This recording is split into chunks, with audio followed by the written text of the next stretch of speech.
Hello guys, எங்கள் வீட்டு washing மிஷினோட ட்ரெயின் பல்ப்பில் தண்ணி லீக்கேஜ் ஆகிட்டே இருந்துச்சு. இப்போ பாருங்கள், நான் காட்டுறேன்.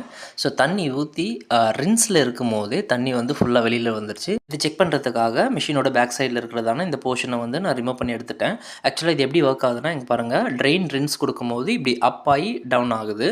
ஸோ இந்த த்ரெட்டு இல்லை இந்த மூடிக்கு உள்ளே இருக்கிறதான ராடு, ஸ்ப்ரிங்கு, அதுக்கப்புறம் இந்த புஷ்ஷு, இது நாலத்தில் தான் வந்து மேக்ஸிமம் பிரச்சனை வரும். புல் பண்ணுற ரோப் சரியாக இருக்குது, உள்ளே இருக்கிற ஸ்ப்ரிங் அண்ட் ராடும் கரெக்டாக இருக்குது. அப்போது இந்த புஷ் தான் போயிட்டு இருந்துச்சு.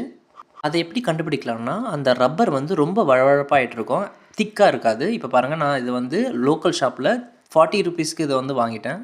ஒருவேளை மற்ற 3 பொருளும் சரியில்லைன்னா கூட டோட்டலாக 150 ருபீஸில் நம்ம வந்து இந்த பிரச்சனையை சரி பண்ண முடியும். புஷ்ஷை சேஞ்ச் பண்ணி எப்படி ஓப்பன் பண்ணணும் அதே மாதிரி க்ளோஸ் பண்ணிட்டேன். இப்போ பாருங்கள், இப்போ செக் பண்ணி பார்க்கலாம். இப்போ தண்ணி ஊற்றுறேன், ரின்ஸில் தான் இருக்குது, வாட்டர் வெளியில் வரல. ஸோ இந்த பிரச்சனை வந்து சரி ஆயிடுச்சு. ஃபுல் வீடியோ பார்க்க டிஸ்கிரிப்ஷனில் லிங்க் கொடுக்குறேன். அகைன் இந்த